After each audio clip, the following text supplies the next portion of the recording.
Welcome to the Fantasy Football Hub YouTube channel. Today I'm joined by the big man Bakar to preview Game Week 22. Now Bakar, 2 minutes before we started recording today, we just got some news about Cole Palmer's fitness. Now, that's very important, obviously because he's in a lot of teams, but mostly because he's a very good captaincy, or potentially was a very good captaincy option this week, and captaincy is very close. So just tell the people what we've just heard and how that has affected your thinking. Hello, Jack, and welcome to all listeners viewers. I was going to captain him. I was fairly certain that I was going to captain him. And literally, like 5 minutes before the news came out, I was actually checking the odds for Salah and Palmer. Palmer was actually 74% to score assist. Salah was 71% anytime. So I was going to go Palmer, but I think this news is enough to sort of put me off. Basically, the manager Enzo Marescas basically said that he hasn't participated in training because he's sprained his ankle in the first half against Bournemouth in midweek. So they're not exactly risking him. But I still expect him to start because the game is on Monday, but it obviously increases the risk of him getting subbed earlier than usual, which I guess is enough for me to captain Salah, which I mean, obviously captain Salah is fine, but I thought there was an opportunity to go against him with Palmer again this week, and I'm sort of annoyed that I won't be able to take it. Yeah, that's fair. I feel like, unlike last week where a lot of us did think that Salah was like genuinely a worse pick, for this week it is a bit more, it is slightly more, I think, sort of up to your gut. I mean, Brentford away is not a tough fixture for Liverpool in terms of an attacking perspective, in my opinion. I as a Flecken owner, I know how bad Brentford have been, but then again, I mean, I can argue that Wolves is a better fixture for Palmer than Bournemouth was. Yeah. Like Wolves is a much kinder fixture. We saw what Isak did against them in midweek. So I mean, I was hoping for an Isak-esque call from Palmer, which still could happen, but I don't think I'll be giving him the armband, unfortunately, at this point in time, which sucks. Yeah, that's very fair. Okay, let's have a look back at your team from the previous game week very quickly. It wasn't the worst week. A little red arrow. Well, I mean, it wasn't a great week, let's be honest, but everyone seemed to get in a sort of similar range, 60 to 80 points. It was more a case of, did you have someone like an Ahmad or, yeah, quite a few players got sort of 6 or 7 points, and you didn't really seem to have that many of them, really. I mean, I was basically on for a par score before last night's fixture, and I was actually dreading Bruno because I was generally expecting Bruno to score close to basically a double-digit haul. And in my head, I'd sort of registered that I'll probably wake up to a Bruno haul. The game was very very late last night, so I didn't watch it. I went to sleep. I saw the score 3-1, and I was like, oh damn, Bruno's hauled, and I don't own him. Mm. The next thing I find out is that it's Ahmad who's hauled in what the last 10 minutes. I looked at Ahmad's ownership and it's actually much higher than I thought it would be. Yeah. It's close to 25% around my rank. I literally lost 5 points to the field because of that, which is absurd because, I mean, I haven't really been considering him, especially despite the fixture this week. I did figure that he'd play as a wing back um, against Southampton. So I didn't really consider him. So I can't exactly berate myself for it, but it is what it is. And congratulations to owners who owned him and played him. They sort of deserve this because he hasn't really done much. I assume a lot of fixtures in which he's performed in, for example, City and Liverpool, are fixtures where managers would have benched him. So this is actually the first fixture they've actually gotten rewarded. So I guess they have been rewarded for showing their patience, which is fine. It's very similar with Semenyo, actually. And Semenyo, a lot of people have owned him, but he hasn't really done much, despite the Yeah. fact that he was a good pick. Underlying data was strong. This first week where he's actually gotten some points. And again, they've had a bit of luck go their way with the João Pedro injury. A lot of people started Semenyo over him. But then again, I think Semenyo is a fantastic pick, and this all was sort of long overdue. Yeah, that was a mistake from me, I think, playing João Pedro over Semenyo. But I mean, João Pedro started and he played like the majority of the game. And he really could have. I mean, he had an amazing shot. Well, amazing. He manufactured it for himself. But that shot, that swivel, touch on the knee, swivel chest, and then swivel left foot half volley was unbelievable. But it Yeah. was a good save. So there we go. That is your team from last week. As I said, not the end of the world. You go Red Arrow. You've been moving in the right direction for a while now. Yeah, I mean, it was a slightly underwhelming week, but it's fine. I mean, Hey man, it I've had happens. enough. I've had enough points from the likes Exactly. of Eze and Bomo and Raul. Uh, in the past 2-3 weeks. So I mean, if they get a blank, it's all right. Yeah, arguably too many, to be honest. And that is the beauty of variance. Let's have a look at your team for this There's week the guy who then. owns Chris Wood. Hey man, he's one of And the who best owned strikers in the Cunha world, and he always before has him, been. and who I owned don't know Cunha why before him. That's why is that surprising? I am genuinely curious, Jack. You should actually contemplate calculating the points What you've with gotten from Calvert-Lewin? that third striker position, from Nah. that third point striker position from the start of the season till right now, and compare that with mine because I've had Calvert-Lewin, then Raul, who's. I mean, I'm legit not kidding. This must be at least a 50-point difference. I'm not even kidding. Yeah, but then again, it was a terrible decision to go for someone like Calvert-Lewin when you have Chris Wood staring you in the face in game week 6. Yeah, it's easier to say in hindsight. Of I mean, course. Calvert-Lewin had scored what, like twice or thrice in the first 5-6 game weeks, and he was looking like a good pick at that point, honestly. That's fair. That's very fair. Okay, let's move on to this week then. And yeah, let's talk captaincy once again. You said Salah is easy. Is there anything that would have to happen with Palmer for you to then go back to him? Like if we get any more news that he has trained over the weekend or anything, or is Isak not an option either? It's a Monday fixture, so I doubt we hear anything concrete tomorrow Yeah. or today. So I don't think we'll hear anything before deadline. So I highly doubt that I captain Palmer unless there's any concrete update today, which seems unlikely. But yeah, I think I'll go Salah over Isak this week, simply because of the fixture. I Okay. just think Brentford are a more obliging defense when you look at their underlying data as compared to Bournemouth. And it's worth saying as well that Palmer's predicted points haven't changed yet on Fantasy Football Hub because that news literally, as we said, came out 5 minutes before the deadline, before we started recording. The Chelsea press conference is actually going on now. So, yeah, there we go. That will change, I'm sure, in due course. And if you want to see what it changes to with that news, then have a look. Fantasy Football Hub, link in the description. You can go and have a look at your team for free. You don't even have to sign up. But if you want to and have a look at recommended transfers, then you can do that as well. 30-day free trial. We'll get into that later. Link down below. Let's talk about some players that have been doing well recently and your opinion on them and whether we need to go all out to get them. With the context of the game in mind now and knowing what we know about the double coming up in 24 and the blank in 29. So players like we've mentioned, Ahmad, Chris Wood, and also like Gordon, Newcastle players that are in great form, Hall as well.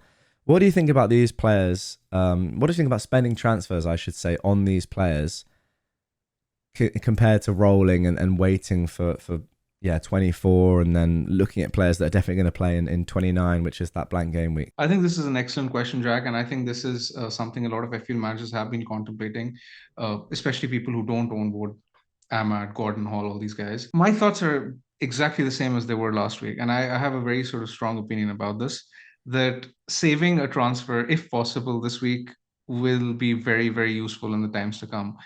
I just think it's very powerful considering the information to be gained for the doubles and or potentially even in 25. I mean, there's an outside chance, there's close to like a 20-25% chance that if Spurs progress in the cup, Fulham and Spurs could double. Now that would change everything. Yeah. So you need to have transfers in hand for that kind of scenario for it to happen. Even if it's unlikely, it's still fine.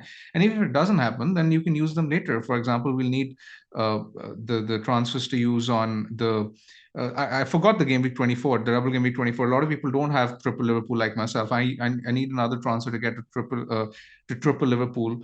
Or if someone's contemplating using the assistant manager chip, we'll have to use it at some point, and we'll need plenty of transfers for the assistant manager chip because I think it's probably optimal to jump on a manager in the first week and then switch him to another and the third in 3 successive weeks because that's the best way to target the upswing given how powerful that chip is. Similarly, there's also the fact that in game week 29, it's very likely if results go as expected, that Salah and Isak will be blanking, Trent will be blanking, and if that happens, then I mean no one will be selling Salah, Isak, and Trent before 29. If that happens, then that's a week where a lot of people would want to jump on Haaland because City are playing Brighton and he's probably the best captain. So for us to make that restructuring and getting Haaland in for Salah and Isak, we need to have plenty of free transfers intact, right? And this is not even mentioning the transfers we will need to use on our team during the assistant managership, which will obviously be the case because it sounds very sort of illogical to think that that our squad won't require any transfers in those 3 weeks where we're playing the assistant manager. So all in all, I think, long story short, it's best that um, we have close to 5 free transfers as soon as possible, so that we can then play around the rest of the season and navigate it fairly easily. Because even with chips, we will need free transfers in hand. Yep, very, very valid. So let's talk about your team then specifically. How many free transfers do you have? I want to sort of plan, as I say in a lot of videos, this is what I love about Fantasy Football Hub's My Team tool, is that you can go through and plan how and have a look at how your team is looking from game week to game week. We get to game week 24, the fixtures are there for the Liverpool players. Let's see. Let's do it with Bakar's team. So yeah, sorry, as I said, how many free transfers have you got today?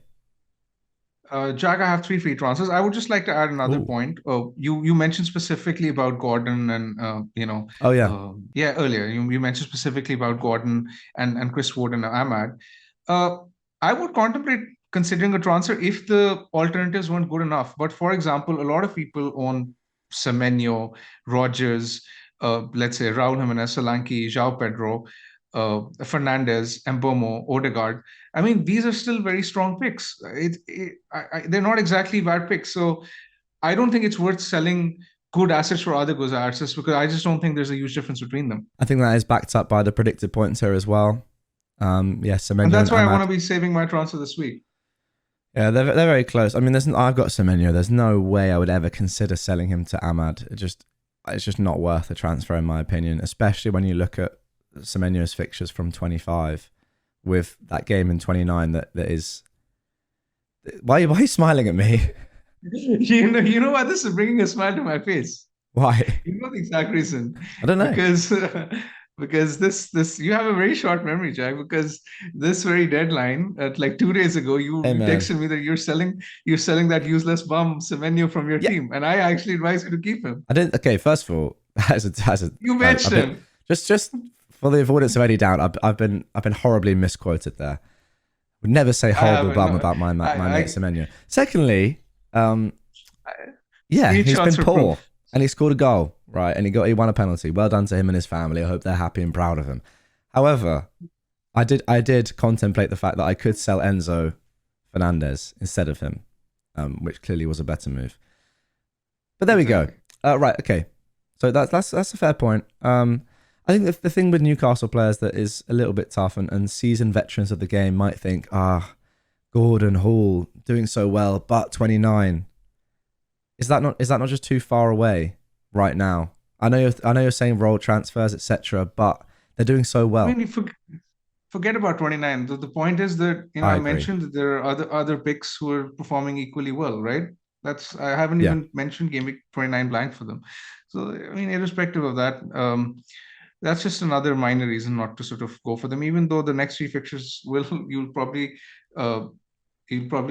sort of fall in rank if you don't own them. And I've mentally accepted that the next 2-3 weeks from my own team are not going to go well. I mean, I've mentioned this in our previous stream as well, Jack, that I'm expecting a few red arrows in the next 2-3 weeks, because I'm happy to give up some short-term points for longer-term gains, because I know that with the free transfers in hand and with all the chips at my disposal, I can go really big at the end of the season. Yeah. So I don't exactly feel the need to go out of my way to play aggressively at this point. Where my team looks all right, it's not a terrible team. Yeah, that's completely fair. I think that's also backed up by the hub recommending that you make no transfer this week, despite the fact that you have 3 free transfers. It's not saying get rid of your cheap mid for Ahmad, or you have to rush Gordon in, or downgrade an Arsenal defender to Saliba, to Hall, or anything like that. It's saying have a little bit of patience, which is always good to see. And as I said in the video with Abdul yesterday, I feel like the more free transfers that you have, the more it sort of like fills you with confidence when you see a tool like this recommending you not to use a transfer, because obviously you have so much scope to do whatever you want with 3, 4, 5 free transfer, 4 free transfers. But it must show that your team is in a good position if it's still recommending you not to make a transfer and to save for future game weeks. Even more so, because I distinctly sort of recall in the previous 10 to sort of 15 weeks, apart from last week, it hasn't really recommended saving to me. And there's always this one or two transfers that it Yeah. recommends from my team. So it's sort of nice that in recent weeks, the past week and in this week, the Hub AI is sort of aligning with my thought process of saving the transfers, because I believe it's very similar, that it believes that these can then lead to a much stronger finish at the end of the season. As I mentioned, guys, if you want to see your own personalized AI recommended transfers, link down below, 30-day free trial. So how many game weeks does that cover? Quite a few. I mean, maybe even up to 24. I mean, getting close to 24. So yeah, if you want to get involved, yeah, link down below. I would strongly recommend it. Actually, of course, it does include 24. Right. Let's round this video off by just going through your transfer plans. I'm just looking at your team on the My Team tool, as I said earlier, because you mentioned you have 2 Liverpool players, you want another one. So let's say you're rolling this week, game week 23 comes around. What is the loose plan? There is no loose plan, to be very honest, because Okay.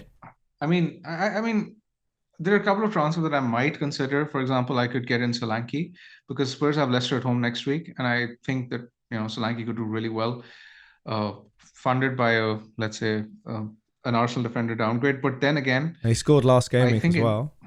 yeah, but then again, I think information is fairly critical, and even that I think is not exactly a clear-cut call. So I think I might as well save again next week. I'm not exactly sure at this point.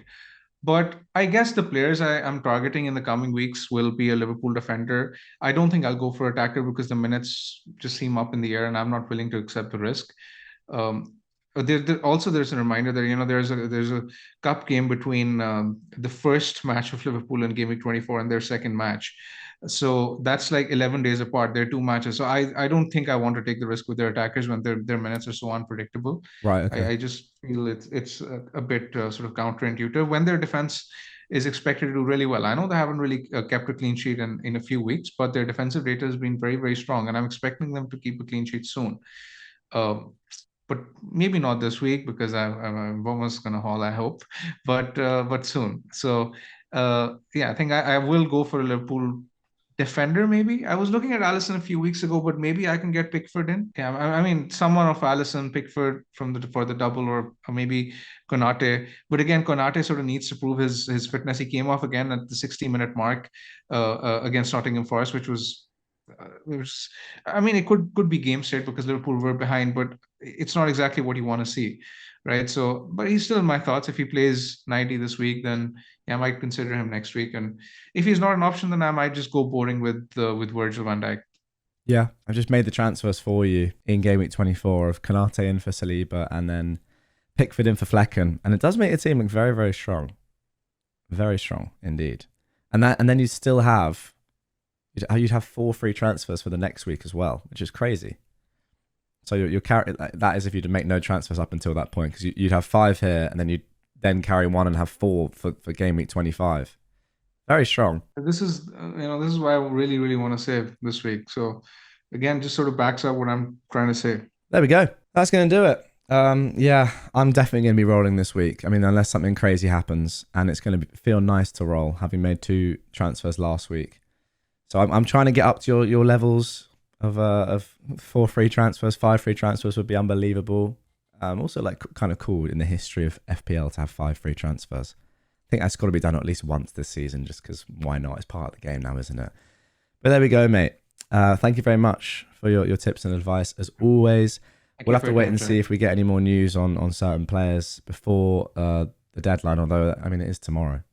So, yeah, there's not going to be too much more, is there? It's a good point. Sorry, I forgot the deadline is tomorrow, so we're not going to get any more Palmer news, are we? Of course not.